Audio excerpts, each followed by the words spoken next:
Hi everyone, Mahesh Kamath here from Mumbai. Totally new to this industry, dairy industry. My background has been in catering. So always a challenge that I used to face is the food products, the milk products that I'm sourcing, are they of good quality or not? So I thought, why not learn it myself and produce those good quality milk products? So that's why I'm here in this training program. 3-day, well thought out program.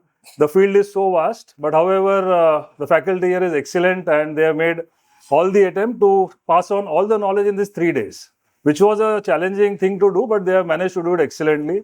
So from a total beginner, I'm going back with lots of knowledge, still more to learn, but yes, excellent program. So if somebody wants to join, and so what will the message from your side? Message would be definitely do come, but come with an open mind because this is a very practical oriented program, not only theory. Day 1 is theory, day 2 and day 3 are all practicals. So need to approach with the open mind, and there's lots to take away from this program. And most importantly, the faculty here, Sandeep sir, Bharat sir, Mukesh sir, all have vast experience in this industry. Yeah, and they have been consultants with leading dairies. So they are passing on this first-hand knowledge to us without holding back anything. That's most important. Yeah. Okay. 2 words for the team of TECHNOLIGHT. Just one word: excellent. Thank you. Thank you. Thank you.